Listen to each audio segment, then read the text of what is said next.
If you're a first time listener, we thank you for checking out the podcast. If you're listening to us on a different platform, radio, whatever it may be, I appreciate that. But if you're listening to us on the internet, on one of the podcasting platforms, please subscribe, like, and share this interview. We work hard to get good interviews with great people that have done amazing things, whether it's in medical fields, sports, politics, everything in the kitchen sink. We really work hard to get these people on to make sure that we can bring some good information to the people listening. So again, thanks so much. And please like, share, and subscribe this podcast if you're listening to it us on that uh, I'm getting tongue tied already on that platform. We have Monique Verpoort on here, and she has a book out, and you'll see that once the screen turns to her in a second.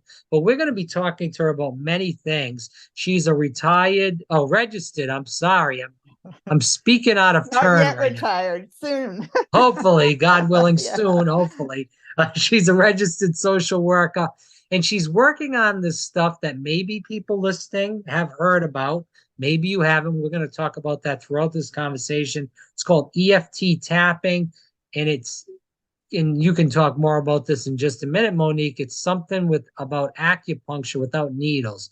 And I have a story about acupuncture and needling in general. We'll talk about that in a minute. I've talked too much. I'm going to shut up and introduce Monique. Thanks so much for coming on to the program, and I appreciate you, Monique.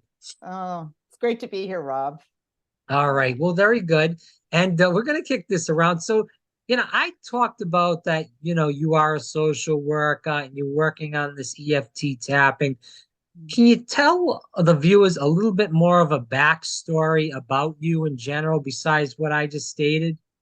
Yeah, no, absolutely. Yeah, I guess my backstory really is that in terms of the social work piece, I mean, I got into this field probably 20, 22, 23 years ago. It's just really wanting to sort of work with people and people that were, marginalized or were having difficulties sort of coping in life and with their situations and so on. But sort of across that journey, I became very much involved with CBT, cognitive behavioral therapy, and self-regulation techniques for kids that had sort of, we call it disruptive behavior problems. Those are the kids that really have a hard time at home, at school, following rules, could really demonstrate a lot of anger and really kids that are just really struggling to function right in a way that's that's functional. And anyway, so that was sort of the area I was working in with families and kids. And then I kind of stumbled on this tapping by happenstance. I thought, oh, this is really an interesting methodology because you're really working sort of with, it's a modality that is a great stress reduction technique. I'm mumbling my words too today. But it's also a really great way to work through emotions that are keeping people sort of stuck from moving forward. That's why it's called emotional freedom techniques. That's what EFT stands for. And anyway, I started to dabble a little bit in that. I used it on myself for some of my own things. And then I had a couple of sort of life crises that came up, and it really helped me in such a big way. And I thought, oh my gosh, like there's really something to this. This isn't just some freaky thing where you're hitting points on your face, and because it looks kind of strange for people who have no idea what this is. We'll probably get into that, Rob, because to understand sort of, what this is about, it's important to know kind of how it works and so on. But anyway, long story short, yeah, it helped me a bunch. And I thought, I want to be certified in this because this can really help a lot of people. And which I did. And I have worked with a number of people. And then I thought, how do I get a bigger reach? And I thought, what, I'm going to write a book about this and really try to get this out there in a bigger way. So that's kind of the story in a nutshell. I do want to get into the book in just a moment, but just to touch more on the EFT, I've had needling done to myself and my trap muscle. I'm familiar with that. Never had acupuncture, heard many good things. I'm totally willing to try it. I know that is with the needles. Obviously, what you're speaking about, does not have the needles. Besides the needle issue with the acupuncture and EFT not having that, what else is there as far as differences between the two techniques? Well, EFT is really a form of acupressure. So if you're familiar with acupressure, it's using your own fingertips to actually rub or tap or touch the acupoints along these meridians. So just, meridian therapy really is based on traditional Chinese medicine, which posits that we have these 14 meridian, these energy circuits or channels that move through our fascia in our body. And energy, however, we're energetic people. I mean, we have our, neurons firing all the time. And energy is sort of emotion. It's energy in motion, if you want to look at it that way. So when you have an emotion that you haven't processed, it gets stuck in the tissues and the nervous system of your body. And often in those areas, there are blockages of this energy, or another way to think of this energy is like life force. It's what keeps us alive, right? It's what makes us tick, right? And so in Chinese medicine, this is the idea with acupuncture as well with the needles, is that optimal vitality and health is the free flow of this energy through these meridians. And so if you have stuck emotion in your body, you're actually blocking this energy flow. And when you tap on these points along these meridians where the needles would go in, we have so many. If you look at an acupuncture chart, there are, I don't know exactly how many, but there are points all over your body. And so with the tapping and the acupressure, we're really focusing on about, 9 points that are easy to access. And when you tap and you breathe, what happens is it releases those energetic blockages.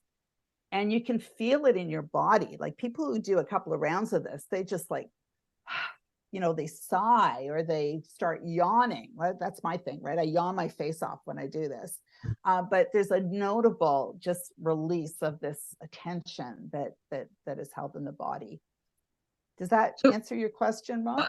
Yeah, I just want to go back into that just because are we talking about like the massage? Like I've had a massage done like on the back of my head, feeling the points, trying to, I'm so bad with the terminology, so I'm going to save it for you and not botch it for the viewers and you, of course, also. But I've had that done as far as a massage on the back of my head, massage on a trap muscle.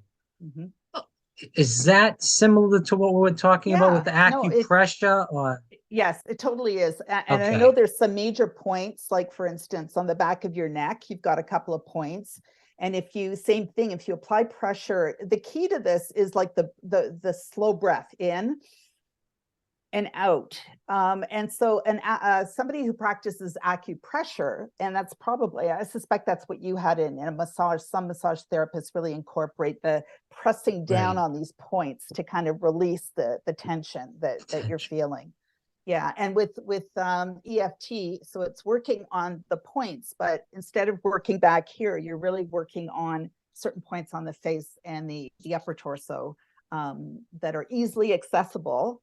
And you don't have to really press. You can just rub, as I said, you can rub, you can just be very gentle, but it's still very effective. So yeah, I just wanted to clear the air with that because, we say acupuncture, acupressure. Yeah. Then I say needling. They say, oh, no, do you mean acupuncture? And I'm like, no, it's not acupuncture. It's needling. It's totally different. But, so there's all these different terminology and people honestly don't really, unless you've had it done, of course, or you do have knowledge of this, they don't really know the differences between acupressure, acupuncture, needling, and everything else that's to do with this. Mm-hmm. Yeah. So, to clear the air on that, and I appreciate you going more in depth in that. I want to talk about this because, when you're doing this, and maybe we can just talk about, I was going to say a demonstration. Obviously, we're doing this over the internet. It's people may be able to see some stuff if you're willing to try. Some people may not be able to because obviously we're not in person with this.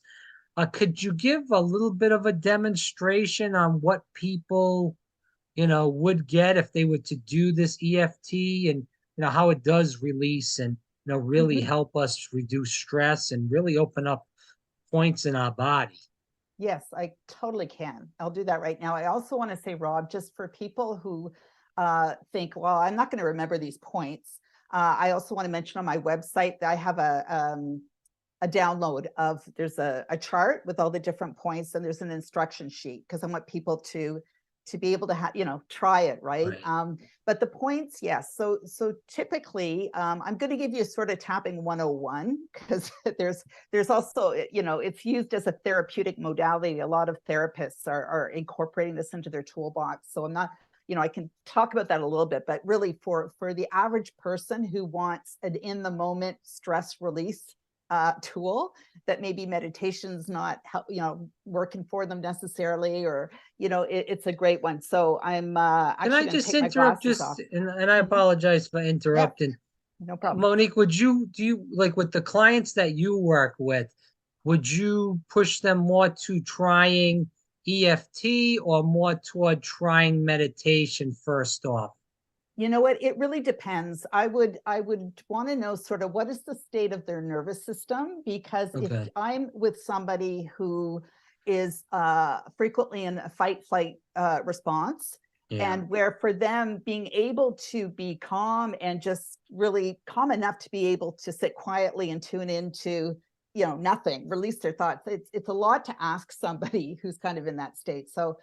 So meditation is wonderful, but it is a practice that doesn't naturally come naturally to people, right? It's a practice over a long term, so it really depends on the person, I would say, Rob. But Mhm.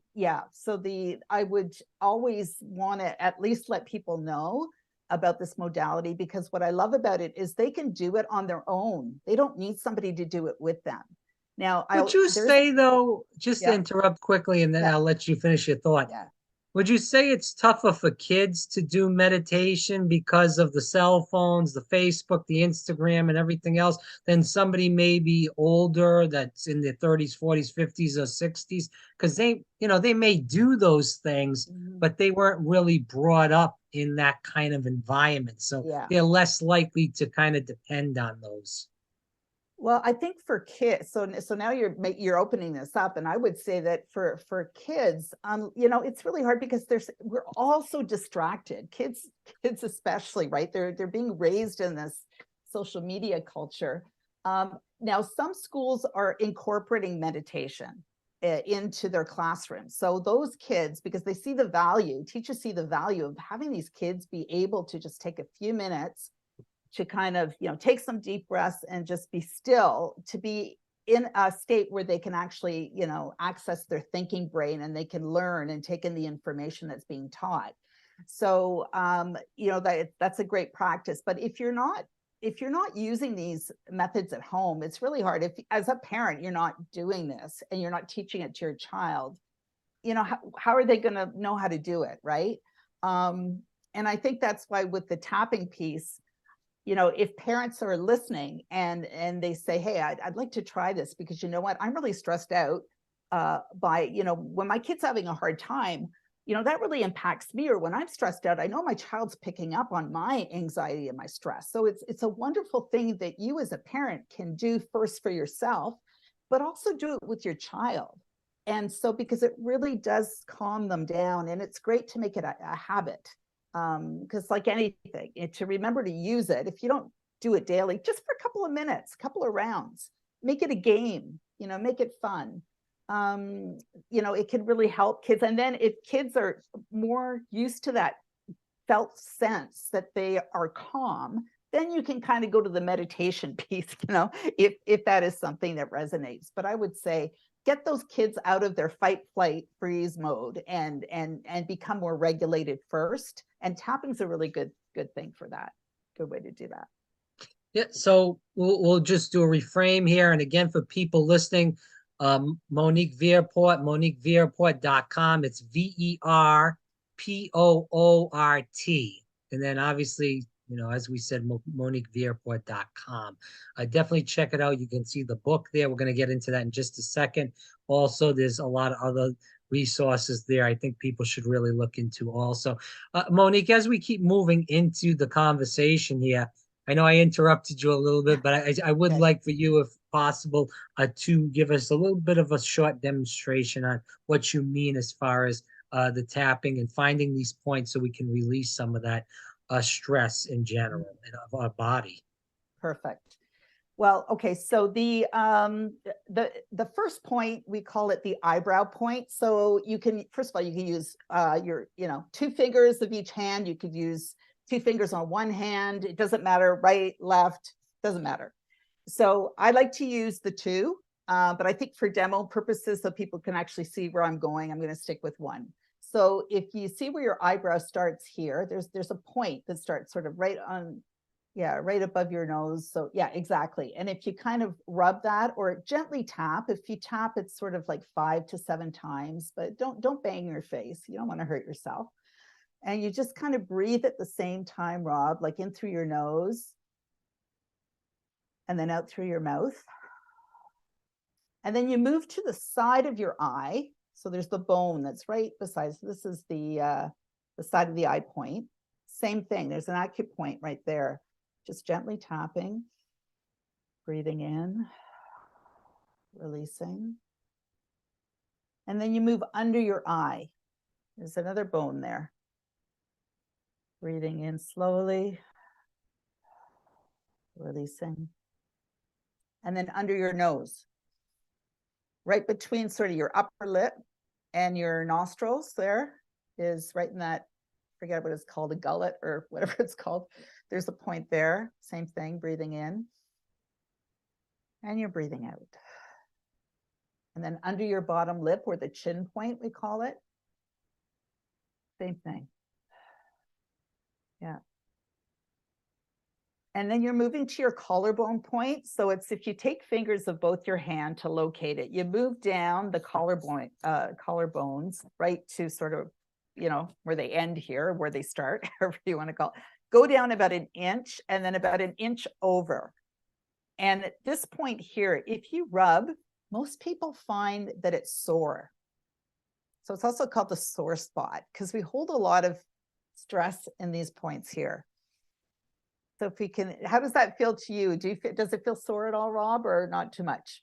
Yeah, no, I feel so. I'm definitely have a lot of stress, as we spoke Yeah. about before we came on. So Yeah. we'll leave Yeah. it at that, though. But Okay. Okay. Well, just so you know, if you, also some people love this point and they just focus their attention on this. If they don't want to do all the points, this could be, one of your favorites, right? If it's sore, it means you need it.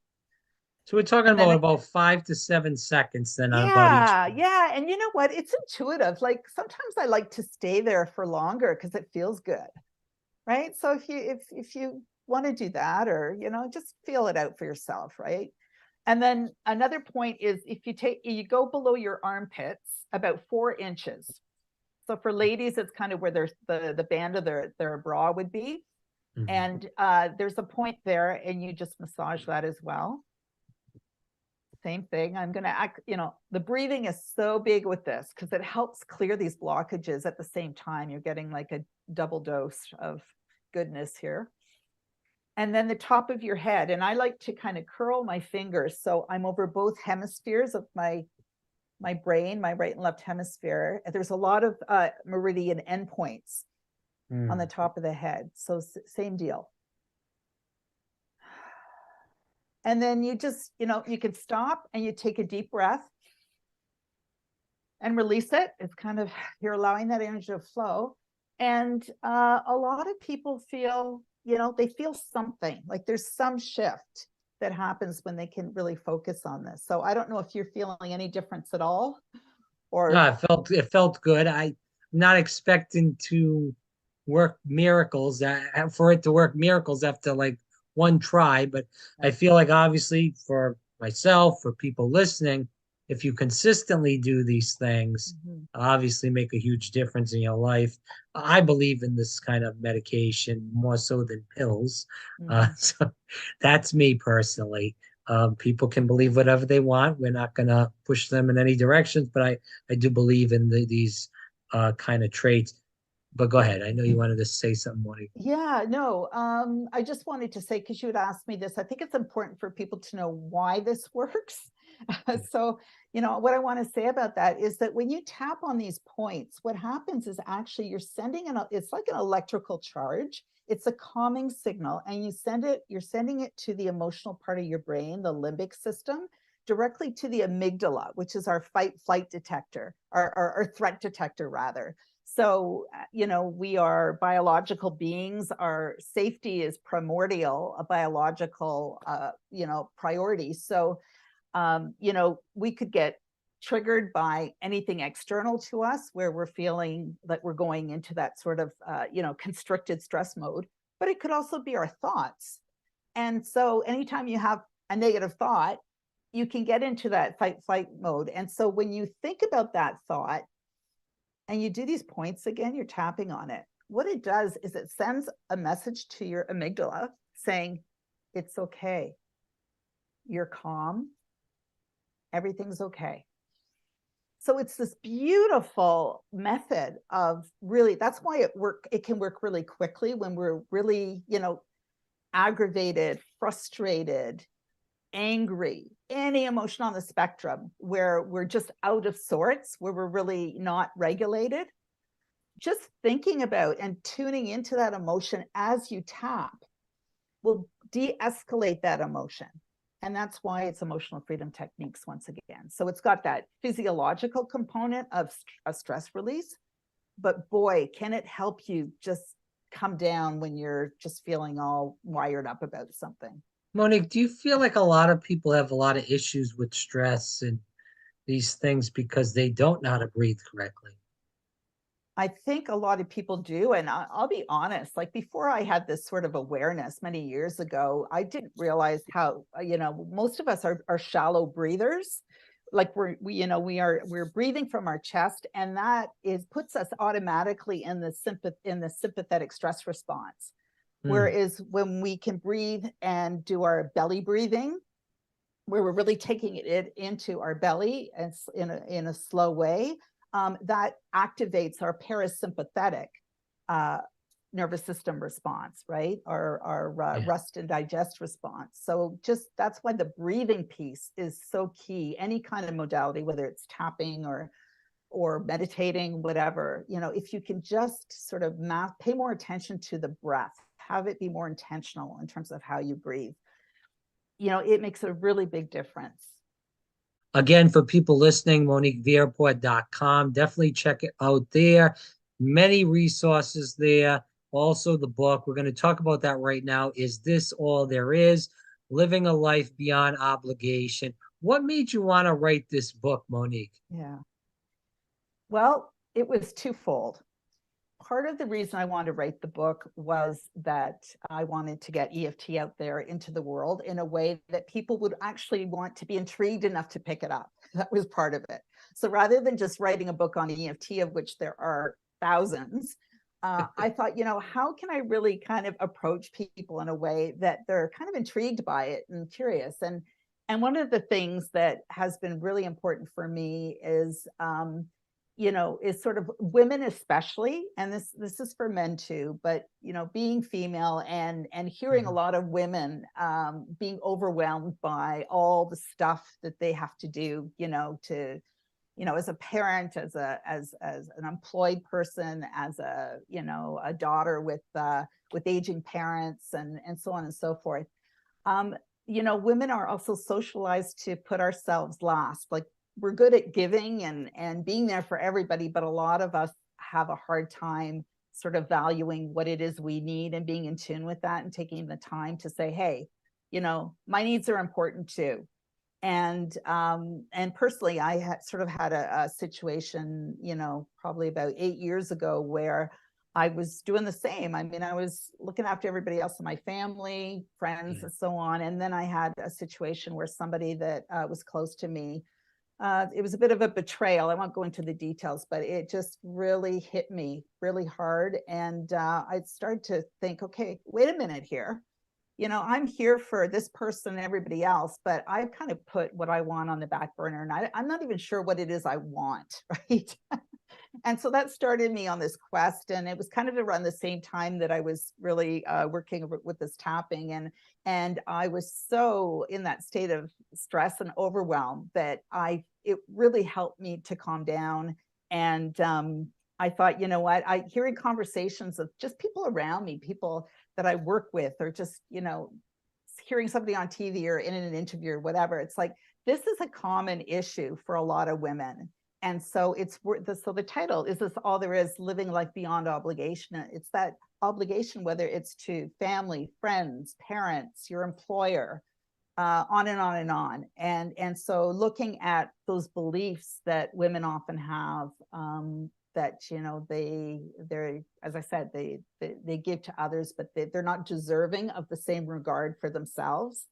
And so I thought it was a really nice way to combine the two, the beliefs that we often have around not being worthy enough, not seeing possibilities, being perhaps, held back by our fearful beliefs, and how with tapping, we can actually work through those beliefs. So remember I said I was giving you tapping 101. Well, this is tapping 102. It's really being able to address some of these beliefs that we have that keep us stuck and keep us from moving out of our comfort zone, for instance. So, and how tapping can help do that. So it's sort of a how-to book as well. And it gets a little bit into sort of the psychology of sort of how we come to these beliefs as children and how we carry them into adulthood and how they still inform our lives in many ways. So, and I did try to put a lot of resources in there because that's really important. And my website as well, I've got resources that people, if they're interested. And I want to say to the science, Rob, this has been the big thing, because the EFT tapping has been around since the 90s. And it was Gary Craig, who was a Stanford engineer, who was actually the founder of this. And his practice was sort of simplified by a Roger Callahan, in the 80s, who had a similar, he was influenced by traditional Chinese medicine. He had a different sort of procedure protocol. And then Gary Craig took it and simplified it more and made it available to the masses. So a very generous man, just a credible, groundbreaking person. And, but there was no science. So there was this whole grassroots bunch of people that were in the sort of alternative or complementary kind of, fields and really drawn to this and seeing great results.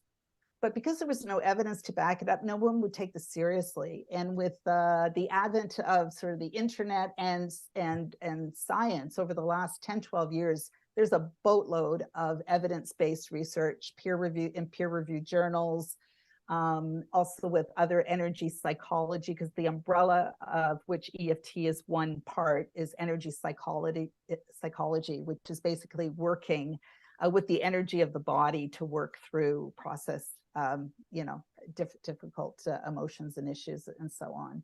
So that's really exciting. I feel like with where we are at with the pandemic, because it's not over, and there's a lot of people hurting, whether it's physically, emotionally, mentally, whatever. I really feel this is a tool people need to have in their hands, because we know it's very inaccessible for a lot of people to get professional help and all that stuff. So it's really about, this is something you can do in the safety of your own home with your own fingers, right? Right. And we appreciate you speaking about this on the program today. With the last two questions, can you tell people when they do buy the book what you hope they do learn from the book? Yeah, I hope that they recognize themselves in the book and that they can say, oh my gosh, this describes me. And yeah, I never really thought about it, but this is something that's holding me back. And then with the tapping, being able to start, using these some of these exercises to try to make this a bit of a practice that they can have a go-to, when they're having a rough patch, because that is the goal, really, is not just to try it once, but to try it and feel something positive and go, okay, there's something to this. So I just, the self-awareness piece, we know with any kind of change, you have to be aware of what's not working for you. And I really hope that this book kind of opens people up to kind of understand themselves better, and then see that, hey, they don't have to suffer in silence. Like, there are some amazing tools, of which EFT is one, that they can use. So let's kick this around as we end the interview, Monique. Can you tell people a little bit about your website? Obviously, we hope they buy the book there. Besides that, you have a lot of resources there. Can you tell people what they can find on there, what they should look for when they go to the website? Yeah, absolutely. When they sign on, I do have a couple of chapters for free that they can download, just to see whether this is something they're interested in, in buying. So that is definitely available. Also, there's a tab under resources, and as I said, there is a chart with a young woman with the tapping points, so they can download that. And there's a one-page explanation sort of what we just talked about, so they can get that. There's also a lot of resources in terms of articles, scientific articles, websites. There is a phenomenal tapping solution summit that is starting next Monday and runs for 10 days. So if people are interested and they want to learn more about tapping, I would highly recommend that is a great place to go. They can sign up. And so, and there's also, they do have an incredible app. So this is wonderful for people. They can have the app on their phone. It's a free app for a lot of the meditations and EFT tapping scripts. They're guided. So it's a great way to get into this in the first place. So I list that under the resource page as well. So it's kind of all in one spot. Again, MoniqueVerpoort.com. Definitely check her out. Monique, thanks so much for coming on. As we end the interview, anything else you want to tell the viewers? Where can they find you on social media, on any kind of other site besides yours? I know there's 100 different social media sites now, so I'm not even going to go through it, but go ahead. Yeah, no, I am actually starting to put myself out there more. I am on Instagram and I have a Facebook page, but I'm in the process of sort of working on that a little bit more, so that there's more activity going on. But those are two places that they can definitely go to. And we're on Facebook and Instagram. What is the name? So yeah, my head. It's Monique Verpoort EFT. Okay. Monique Verpoort EFT, is that what you said? Yes, I did. Okay. I think that's what it is. I'm pretty sure that's what it is. Yeah. And Instagram, it's author EFT. Monique for author EFT. So you can tell there. Yeah. But my website, I would say that's the main place to go for now. And sure. Yeah. And people can email you on the website regardless. Absolutely. There's a contact with my email is there. So absolutely.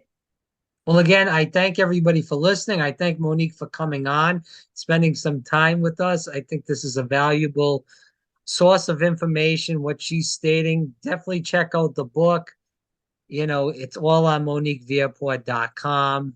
And if you want to find more information, again, you can contact her there. You can contact me. I'll send the information her way. We'll get the information there. Monique, I hope this isn't the last time you come on. I'd love having you on, and I look forward to speaking to you and down the road about the book and everything else in the kitchen sink. Oh, that'd be fantastic. Yeah, that'd be great, Rob.